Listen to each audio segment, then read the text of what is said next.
আমি শুধু চেয়েছি তোমায়। পর্ব সংখ্যা ৪৭, লিখনীতে সুরাইয়া রাফা। কক্সবাজার, বাংলাদেশ। সন্ধ্যা আকাশে নক্ষত্রের ঝিলিক, উদয় হয়েছে রূপলি থালার মতো মস্ত বড় চাঁদ, যেন সমগ্রী ধরণী জুড়ে নিরঙ্কুশ পূর্ণিমা বিলাতে সর্বদা নিয়োজিত তারা। প্রকৃতি করছে জ্যোৎস্না স্নান।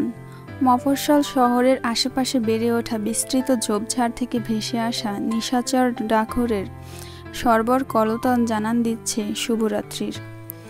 আজ রাতটা সত্যিই শুভ, কারণ আজ পূর্ণতার গাঁটছাটায় বাধা পড়েছে, ঢলছে দুটো ছন্নছাড়া প্রাণ, দুটো ভিন্ন মানসিকতার মানুষ, যাদের লক্ষ্য, ইচ্ছে, আকাঙ্ক্ষা, উদ্দীপনা সব কিছু আলাদা। তবুও আজ এই মহেন্দ্রক্ষণে নিয়তির জোরে একীভূত তারা। সময়ের পরিক্রমায় হতে চলেছে সবচেয়ে আপন, সবচেয়ে কাছের। পৃথিবীটা নিষ্ঠুর, সবসময় সময়ের স্রোতের অনুকূলে বয়ে চলা তার কম্য নয়। নিঝুমের ক্ষেত্রেও পৃথিবী তার নির্মমতা দেখাতে কার্পণ্যতা করেনি বিশেষ। ও হেরে গেছে, সমাজ, পরিবার, দায়িত্ববোধের তাড়নায় বিসর্জন দিয়েছে নিজের সুপ্ত অনুভূতির ঠুনকো শহরকে। অবশেষে মেনে নিয়েছে নিজের ভবিতব্য। অথচ আজ এই সুসজ্জিত পরিণতির রাতেও তার নির্ঘুম, নিশাবসান ভেজা অক্ষিদয় সর্বত্র খুঁজে চলেছে এক বেপরোয়া বেলাগাম মানবের অস্তিত্বকে। কিন্তু সে কে? এই নিঝুম, জলদি বাগানে আয়। কর্ণকুহরের সন্নিকটে অদ্ভুত স্বরের হিসহিসালো এক নারী কণ্ঠ। চৌকিতে পেছন ঘুরে তাকালো নিঝুম। স্ফটিকের লাইটগুলোর আড়ালে স্টেজের একদম পেছনে দাঁড়িয়ে ক্রমাগত চোখের ইশারায় ডাকছে ওকে ঈশানী। বান্ধবীর অনাকাঙ্ক্ষিত আগমনে মেয়েটা ভরকালো কিঞ্চিত। ইতিউতি দৃষ্টি বলিয়ে ফের ইশারায় জানান দিল, আসছি, দাঁড়া। স্বস্তিতে হাঁফ ছাড়ল ঈশানী। তড়িঘড়ি করে অদৃশ্য হলো তামাশয়। ন্যানো সেকেন্ড অতিবাহিত হলো না, তনার্ধে অতর্কিত এক পুরুষালী করতালের শক্ত মুঠোয় কবজিবন্দি হলো মেয়েটা। লোকটা হ্যাচকা টানে অন্ধকার থেকে ফকফকে আলোর মাঝখানে এনে শটান দাঁড় করালো ওকে। ঘটনার আকস্মিকতায় হতবিহ্বল ঈশানী। ঝাপসা দৃষ্টিখানি স্পষ্ট হতেই মেজাজ হারিয়ে সম্মুখে দৃষ্টিপাত করে সে। ক্রোধে ফুঁসে উঠেছে, কিছু বলতে যাবে তার আগেই বাক্য ছেড়ে বিপরীত পক্ষ, আর ইউ ওকে? শান্ত নদীর মতো নির্লিপ্ত কণ্ঠস্বর। থমকালো রমণী। বুড়োযুগল কুঞ্চিত করে স্বগক্তিতে আওড়ালো, মাহিন। ফেরি লাইটের লাল নীল আলোয় সমগ্র বাড়ি ঝকঝক করছে। আর তুমি এইখানে স্টেজের পেছনে অন্ধকারে একা একা দাঁড়িয়ে কি করছিলে? ধান্দা কি? মাহিনের কণ্ঠে কৌতুক। এদিকে বিভ্রাটে পড়ে গেল ঈশানী। যার তার সাথে মশকরা করা ওর ধাঁচে নেই, অজ্ঞতা। বিরক্তির স্বরে বলে উঠল, বাজে কথা বলবেন না, নিঝুম আমার বেস্ট ফ্রেন্ড। আচ্ছা। অস্বস্তি আর উদ্বেগ মিশেলে হাঁসফাঁস করছে ঈশানী। পাল্টা প্রশ্ন ছোড়ার মন হলো না ওর। এদিক ওদিক তাকিয়ে পরিস্থিতি অবলম্বন করতে লাগলো নির্লিপ্তে। ফের আগ বাড়িয়ে প্রশ্ন ছুড়ল মাহিন, আই হোপ সব কিছু ঠিকঠাক আছে, তুমি এখন ভালো আছো? দৃষ্টি এবার সম্মুখে স্থির করল ঈশানী। মাহিনের ঈষৎ বাদামি চুলগুলো এখন পুরোপুরি কালো, সিল্কি ভীষণ। স্ফটিকের তির্যক রোশনাই চিকচিক করছে সেগুলো। সর্বদা মেইনটেন্ড মডেলিং ফিগারটা খানিক স্বাস্থ্যবান হয়েছে। বাঙালি বলে কথা, সুনিপুণ গৌর চেহারাখানা হাস্যোজ্জ্বল সর্বদা। দৃষ্টি জুড়ে চাঞ্চল্যতার সুগভীর ছাপ। সুদর্শন মুখায়বখানি এক লহমায় পরখ করে নিল ঈশানী। পরপরই ধ্বনিত হলো তার কাট মেলি কণ্ঠস্বর, আপনি কি কোনো কারণে আমায় নিয়ে চিন্তিত মাহিন? স্মিত হেসে মাথা নাড়ল মাহিন। হেয়ালির স্বরে আওড়ালো, একটা রাশিয়ান স্মাগলারের সাথে রয়েছ, চিন্তা তো হবেই, বলা তো যায় না। সুন্দরী রমণীর পাশাপাশি দেশ থেকে আর কি কি রাষ্ট্রীয় সম্পদ হাতিয়ে নেয় ডেভিলটা। অ্যারিস একটা সত্যিকারের ডেভিল, নৃশংস ব্লাডি মনস্টার, তাতে কোনো সন্দেহ নেই। তাকে ভালোবেসে পাপ করেছে ঈশানী, সমাজের চোখে আখ্যায়িত হয়েছে অন্যায়কারী নামে। তবুও মাহিনের মুখে এরূপ সম্বোধন খুব একটা পছন্দ হলো না ওর, যার দরুন অভিব্যক্তিতে দৃঢ়তা টানল মানবী। শক্ত কণ্ঠে বলল, স্টক করে নামায়। এবারও নৈশব্দে হাসল মাহিন। সেই হাসিতে জড়ো হলো উপচে পড়া স্নিগ্ধতা। পরপরই মলিন হয়ে এলো তার অভিব্যক্তি। যেন হৃদয়ের টানা পড়েনে ভীষণ ক্লান্ত সে, তেমন করেই মিলিয়ে গেল সেই স্নিগ্ধ হাসির রেখা। অধর ভাঁজে ধরা দিল মেকি আড়ষ্টতা, আফসোসের স্বরে বলে উঠল, তুমি কতটা ভালো আছো সেটা বোঝার জন্য স্টক করার প্রয়োজন পড়ে না আমার। তোমার এই আকর্ষণীয় উজ্জ্বল মুখটা আমাকে আশ্বস্ত করার জন্য যথেষ্ট। স্টক তোমার মাফিয়া বসের কাজ, আমার না। মানে? You become much more beautiful than before. একমাত্র ভালোবাসার মানুষের সান্নিধ্যে থাকলেই মানুষ এতটা গ্লো করে, জানো তো নিশ্চয়ই। ঠোঁট উল্টে অভিবাদন জানালো মাহিন। এতক্ষণে সংবেদ ফিরে পেল ঈশানী। মেয়েটা চমকে উঠে দূরত্ব বাড়ালো 2 কদম। সমুদ্রাগত বাতাসের তরে এলোমেলো হয়ে যাওয়া চুলগুলো আঙুলের সাহায্যে কানের পাশে গুজতে গুজতে চারিপাশে ভয়ার্ত দৃষ্টি বোলালো এক পল। কণ্ঠে বিরোধ টেনে বলল, আপনি এক্ষুনি এখান থেকে চলে যান মাহিন, দ্রুত। চওড়া কপাল জুড়ে কয়েক স্তর ভাঁজ পড়ল মাহিনের। হতবাক হয়ে বলল, চলে যাব মানে? বিয়েই তো সম্পূর্ণ হলো না। যা বলছি তাই করুন, বেঁচে থাকলে আরও অনেক বিয়ে খেতে পারবেন। ঈশানীর কথায় প্রতি উত্তরে ঝাঁঝিয়ে উঠল মাহিন। কঠোর স্বরে কিছু বলতে যাবে তার আগেই ঈশানীর আঙুলের ভাঁজে বৃহৎ এক ক্রিস্টালের ঝিলিক দৃষ্টি নমনীয় হয়ে এলো ওর। পাথরের উজ্জ্বলতায় চোখ ধাঁধিয়ে ওঠার উপক্রম। চমৎকার কারুকাজ শোভিত পাথরের অভ্যন্তরে টলমল করতে থাকা এক ফোঁটা রক্তিম তরল স্পষ্ট জানান দেয় এর দুষ্প্রাপ্যতা। কৌতূহল দমাতে পারল না মাহিন, বিস্মিত কণ্ঠে শুধালো, এটা কি? ঈশানী তৎক্ষণাৎ করতলে ভাঁজ করে আড়াল করে ফেলল আংটিটা।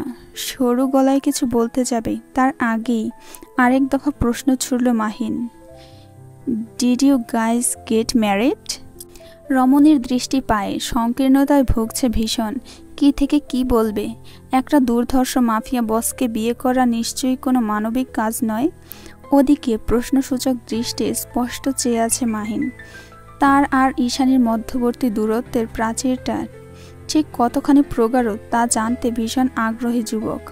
তনার্ধে আচমকা ওদের মধ্যে এসে হাজির হলো নিঝুম। মাহিনকে জুৎসই খেয়াল না করেই ঈশানীর হাত পেঁচিয়ে ধরে বলল, চল। হতচকিত হয়ে দৃষ্টি ঘোরালো ঈশানী। নিঝুমকে দেখে স্বস্তি পেল খানিক।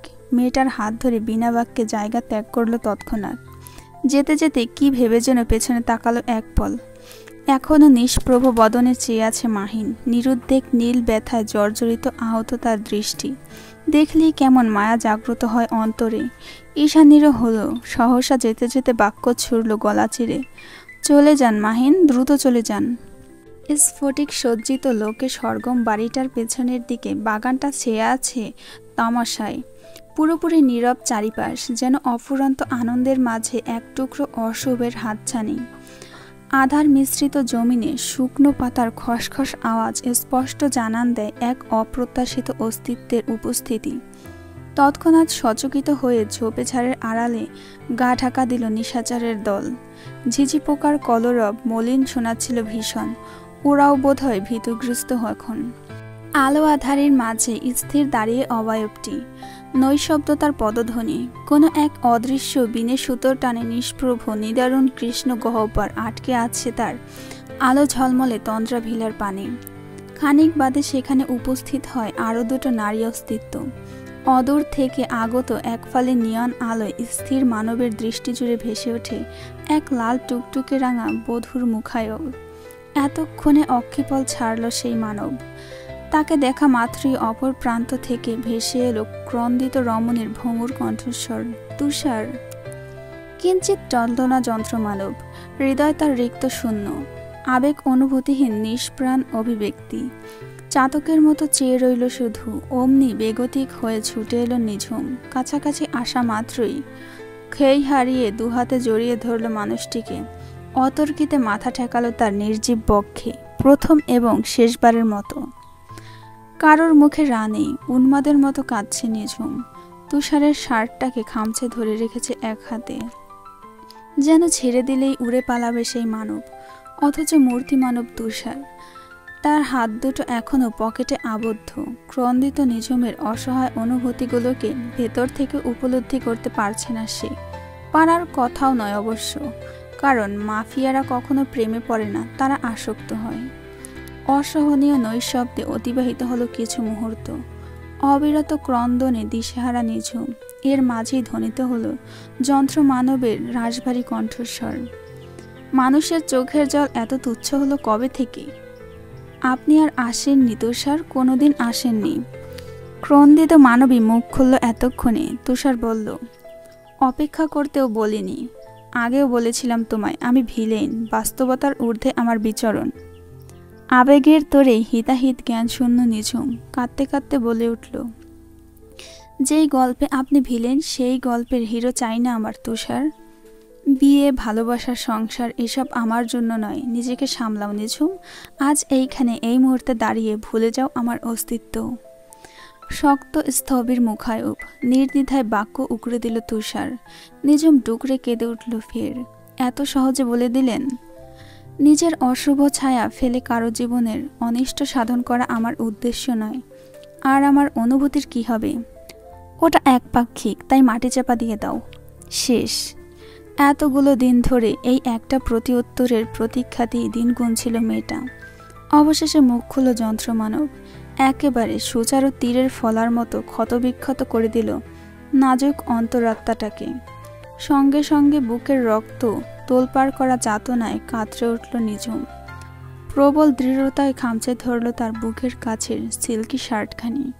সেখানটায় ক্রমাগত কিলঘুষির বর্ষণ ছড়ে শব্দ করে কেঁদে উঠল রমণী। কান্নার তোরে এক লহমায় ঘেটে গেল তার সুশ্রী বধূ সাজ। দিশেহারা চিত্তে আওড়াতে লাগলো ব্যথাতুর প্রলাপ। এভাবে শেষ করে দিলেন এভাবে? আপনি নিষ্ঠুর তুষার, আপনার মতো পাষাণ আমি দুটো দেখিনি। কত সহজেই না ফিরিয়ে দিলেন আমায়, অথচ আপনার প্রতি আমার অনুভূতিগুলো ছিল ভীষণ নাজুক। আমার এক জীবনের প্রথম ভালো লাগা আপনি। কত যত্ন করেই না সাজিয়েছিলাম অদৃশ্য এই মায়া কাকন, ভেঙে দিলেন। আপনার এক কথা সব শেষ হয়ে গেল তুষার, সব শেষ। ফের অসহায় ক্রন্দনে ভারী হয়ে এলো চারিপাশ। নিস্তব্ধ প্রকৃতি। মেয়েটার হৃদয় ছেঁড়া আকুতি মিনতি যেন প্রস্তর টলিয়ে দিতে সক্ষম, অথচ টলল না যন্ত্রমানব। বিয়ের আসর থেকে ছুটে আসা এক নববধূর শেষ আকুতিটুকু ছুঁতে পারল তার হৃদয়। দিন শেষে একপাক্ষিক ভালোবাসার বেদনায় নীল হলো রমণী। তবুও দয়া হলো না মানবের। পাষাণ বুঝি একেই বলে?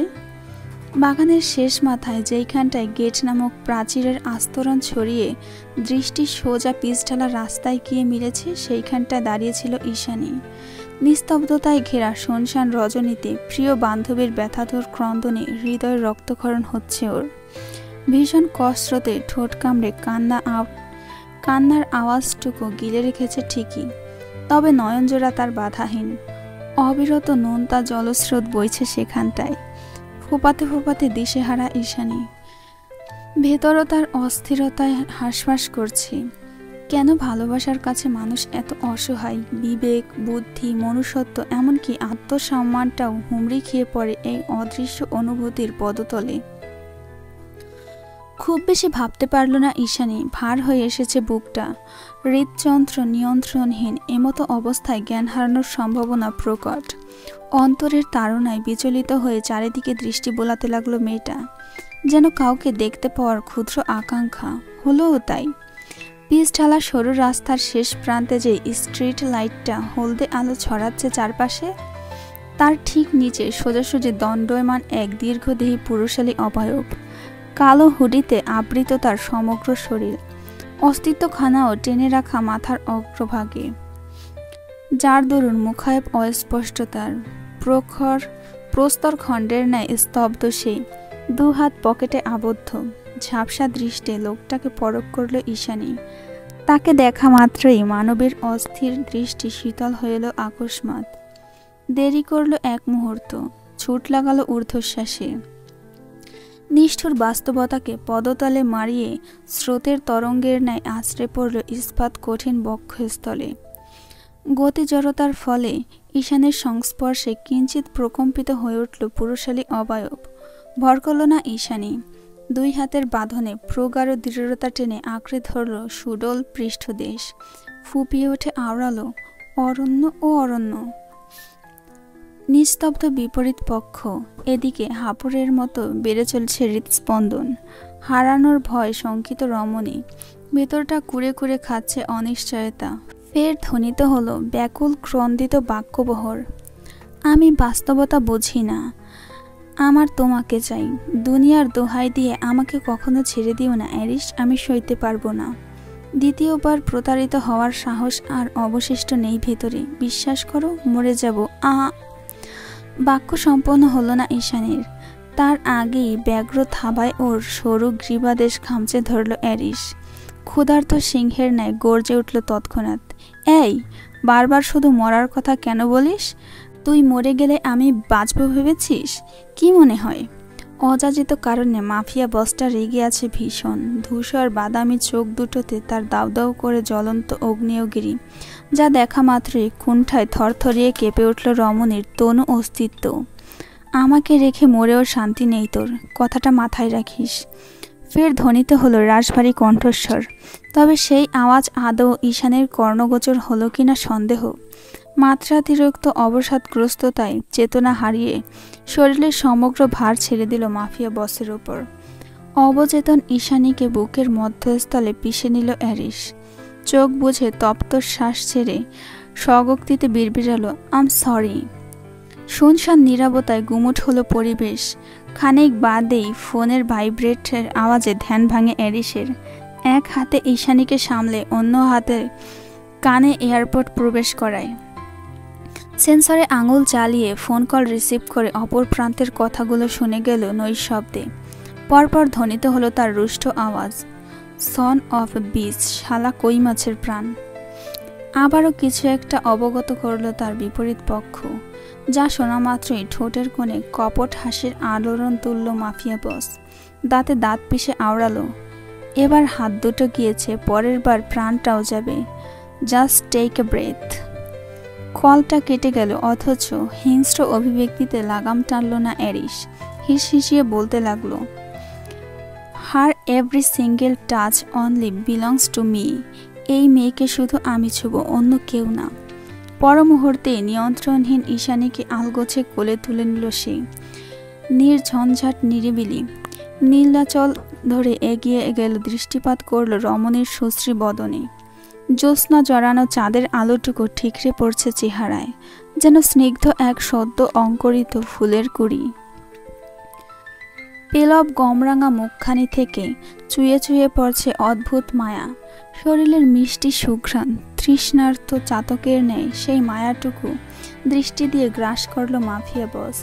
হাঁটতে হাঁটতে একাই বিড়বিড়ায়, তোমার দুর্বল হৃদয়ের প্রতিটি হৃদস্পন্দন শুধু আমার নামে হোক, আর যদি তা না হয় তবে আমার হাতেই তোমার মৃত্যু হোক প্রেম আমার।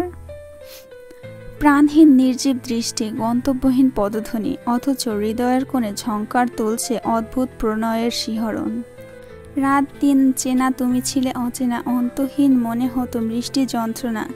সেই ব্যথা উঠল সেরে চোখেরই চাওয়ায়, আমি শুধু চেয়েছি তোমায়, আমি শুধু চেয়েছি তোমায়। রাতে খেয়ে যেও। নিঝুম চলে গিয়েছে অনেকক্ষণ। তুষার দাঁড়িয়েছিল নির্লিপ্তে, এক মনে মিলিয়ে যাচ্ছিল হাজারটা অসমাপ্ত সমীকরণ। অবশেষে যখন সমাধান মিলল না, তখন নিরাশ চিত্তে হাঁটা ধরল ফিরতি পথে। তন্মধ্যে এক চেনা নারীকণ্ঠ বজ্রের মতো কানে বাজল তুষারে। আকস্মাৎ থমকালো পদধ্বনি। জন্ম থেকেই মেশিনের মতো যান্ত্রিক তুষার ইঞ্জিন চালিত যন্ত্রের ন্যায় গন্তব্যহীন ছুটছে অবিরত, অথচ এই প্রথমবার গতিবেগে টান পড়ল যেন। শরীরের প্রতিটি ইন্দ্রিয় নিষ্ক্রিয় হয়ে পড়ল মানবের।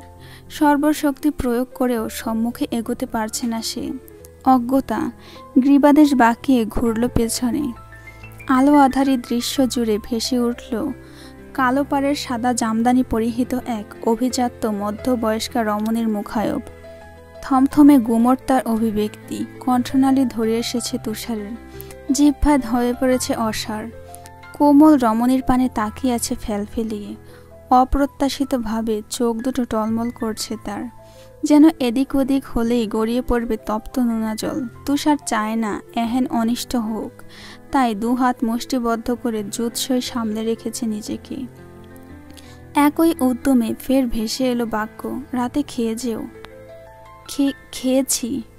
ছোট্ট করে উত্তর দিল তুষার, আপন সত্তা লুকানোর ক্ষুদ্র প্রয়াস। ভদ্রমহিলা নির্বিকার, যেন আর কিছুই বলার নেই তার। প্রস্থান করার প্রয়াসে বিনা বাক্যে হাঁটা ধরল তুষার। তখনই পেছন থেকে আরেক দফা কথার ফোয়ারা ছুড়লেন রমণী। পাপ কখনো বাপকেও ছাড়ে না।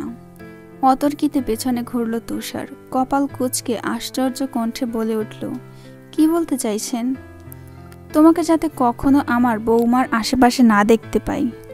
আপনি যা ভাবছেন তা নয়, আসলে। জিভে কথা আটকে গেল তুষারের। ভদ্রমহিলা বলে উঠলেন, ওই যে বললাম, পাপ পাপকেও ছাড়ে না, আমাকেও ছাড়েনি। কথা বাড়ানোর ইচ্ছা ছিল না মোটেও, তবু অজ্ঞাত তুষার দমাতে পারল না নিজের কৌতূহল।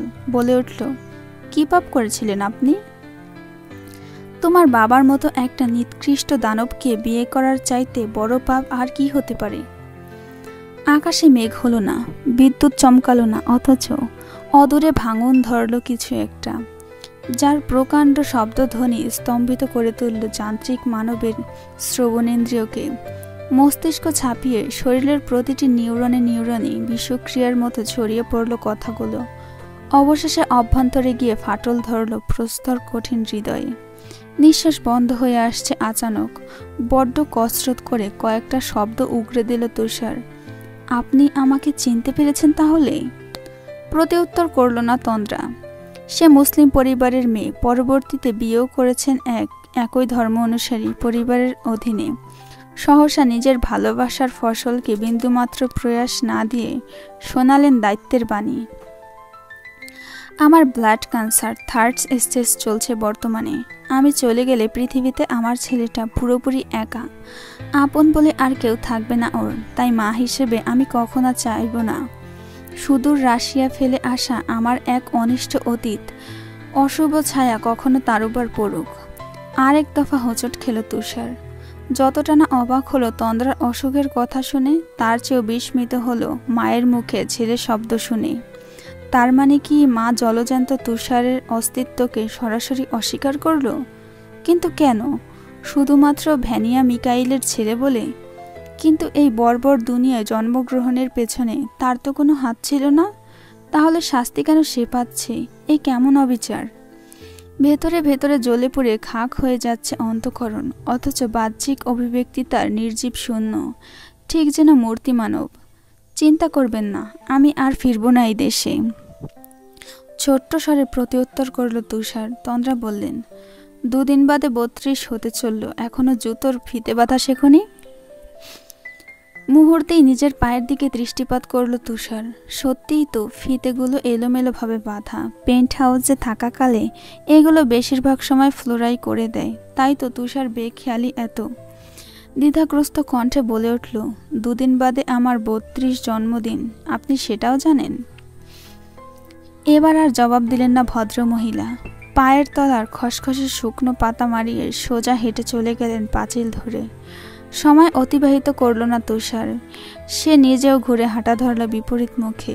যেতে যেতে অনুভব করল, এই মায়া জড়ানো ছোট্ট দেশটাতে তার আর কোনো পিছুটান রইল না। বরংবার ফিরে আসার জন্য রইল না কোনো অজুহাত। খোলা আকাশের নিচে বনায়ন প্রান্তরে পড়ে রইল কেবল এক বুক অপেক্ষা আর এক জীবন সমান অনুশোচনা। এই পৃথিবীতে জন্মানোর অনুশোচনা, যার ক্ষত গোটা জীবন ধরে বয়ে বেড়াতে হবে তুষারকে। একই উদরে জন্ম নেয়া 2 ভাই, অথচ সময়ের স্রোতে অচেনা বানিয়ে দিল তাদের। বাস্তবতা তুলে দিল দূরত্বের অদৃশ্য প্রাচীর। মা ও ছেলে দুজনে বিপরীতমুখী হয়ে হাঁটছে দুদিকে।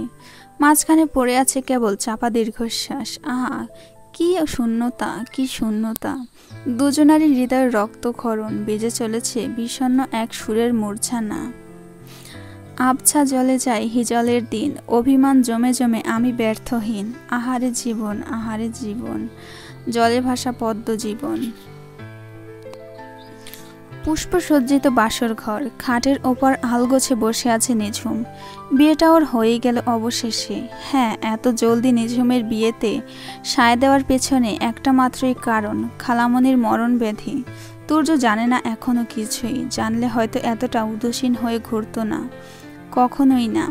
আর না তো কখনো রাজি হতো এই বিয়েতে। কক্ষটা তুর্যের। এই বাড়িতে গত কয়েক মাস ধরে থাকলেও তুর্যের ঘরে কখনো উকি দিত না নিঝুম। যদিও বা কখনো প্রয়োজনে এসেছে, তৃতীয় বিশ্বযুদ্ধ বাঁধিয়ে তবেই ফিরেছে। সারা জীবন যে এই ঝগড়ুটে লোকের সঙ্গে কিভাবে অতিবাহিত করবে সে, তা নিয়ে সন্দিহান নিঝুম। তার উপরে হৃদয়ের টানাপোড়েন তো আছেই। আড়ালে দীর্ঘশ্বাস ছাড়ল মেয়েটা, মুখ বেঁকিয়ে বিড়বিড়ালো, হুতুম পেঁচা কোথাকার।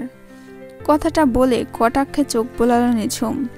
ওয়াইল্ড জেসমিন আর ল্যাভেন্ডার আর সুঘ্রাণে বিমোহিত চারিপাশ। খাট সজ্জিত হয়েছে তরতাজা গোলাপ আর রজনীগন্ধায়।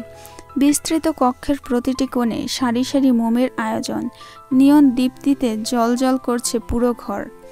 দক্ষিণের জানালাটা হট করে খুলে রাখা। হু হু করে হিমেল বাতাস বইছে সেথায়। মৃদু বাতাসের আবরণ গায়ে লাগতেই আবেশে চোখ বন্ধ করে নিল নিঝুম। অযাচিত ভাবনায় ছাড়ল দীর্ঘশ্বাস। তনাধ্যে ওপাশ থেকে ভেসে এলো কর্কশ পুরুষালী কণ্ঠস্বর। কিরে, এই ঘরে কি করিস? তোর ঘর নেই? চমকে ওঠে পাশ ফিরল নিঝুম। দেখল একটা গিটার হাতে দাঁড়িয়ে আছে তুর্য। পরিধানে প্রিন্স কোর্টের সবগুলো বোতাম খোলা, দৃশ্যমান স্যান্ডো গেঞ্জি, এলোমেলো সিল্কি চুল। কে বলবে আজ সন্ধ্যার আসরে বিয়ে হয়েছে এই ছেলের? নিজের খালাতো বোনের নামে কবুল বলেছে সে 3 বার। কালা নাকি তুই? তুষারের আকস্মাক বাক্যে ভ্রম কেটে গেল নিঝুমের। চট জ্বলতি মাথা নাড়ালো এদিক ওদিক। তাহলে কথা বলছিস না কেন? এই ঘরে কি? সবাই মিলে এইখানে দিয়ে গেল, বলল বাসর রাত। তার মানে তুই বাসরের জন্য প্রস্তুত, তাই তো?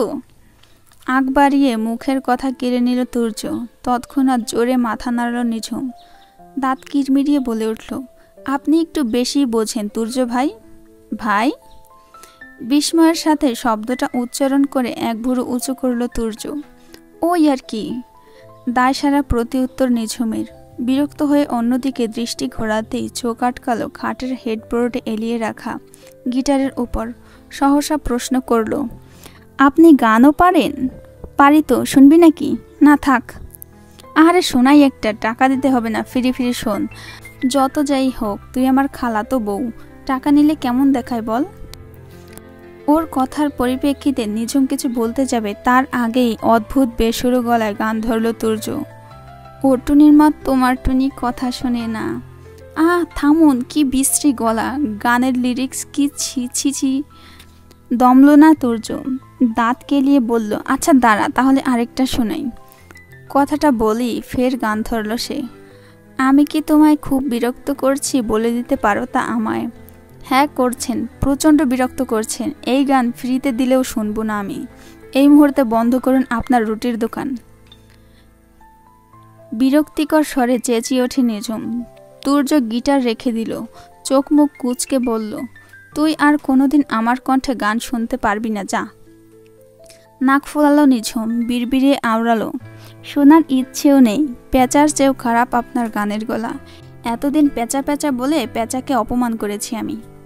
প্রথম রাতে বউয়ের কাছে উড়াধুরা ঝাড়ি খেয়ে হতবিহ্বল তুর্য। রীতিমতো কপাল চাপড়াতে ইচ্ছে করছে ওর। মনে মনে বলে উঠল, এই ছিল মোর কপালে, সরুন তো ঘুমাবো। ব্যতিগ্রস্ত নিঝুম, ওর ভালো লাগছে না কিছুই। তাই গয়নাগাটি নিয়েই শুতে চলে গেল বিছানায়। তৎক্ষণাৎ বাদ সাধল তুর্য। এই কি করছিস? ঘুমাচ্ছি। এই ঘরটা কার?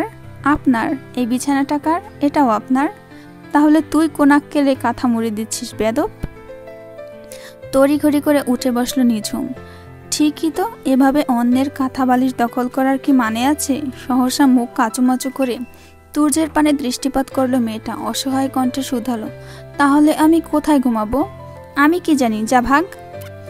নিঝুমকে এক প্রকার ঠেলে সরিয়ে নিজে গিয়ে টানটান হয়ে শুয়ে পড়ল খাটে। আমি তাহলে আমার ঘরে যাই? খবরদার, এতে লোক হাসাহাসি করবে। নিঝুম চলেই যাচ্ছিল, তখনই বাক্য উগড়ে দিল। পাশ ঘুরে শুয়ে পড়ল তুর্য।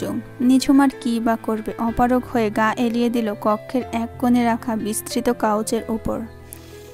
গভীর রাত, শুনশান নিস্তব্ধ প্রকৃতি।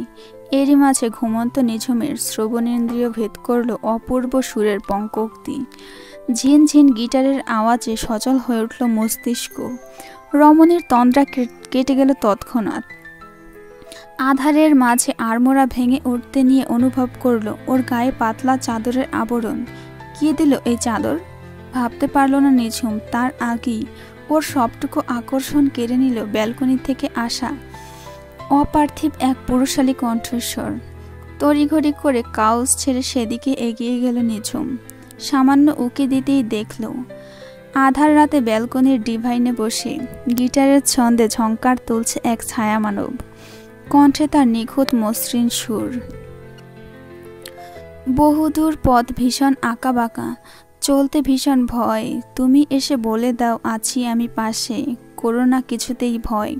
কখনো ভাবিনি চলে যাবে তুমি আমাকে এভাবে কাঁদিয়ে, কখনো ভাবিনি ফিরে আসবে না আমার পৃথিবী রাঙিয়ে। বিমুগ্ধ চিত্তে গান শুনতে শুনতে কোথায় যেন হারিয়ে গেল নিঝুম। বিমোহিত হয়ে বেখেয়ালি স্বরে বলে উঠল, যতটা ভেবেছিলাম ততটাও খারাপ না, গানটা বেশ ভালোই গায়।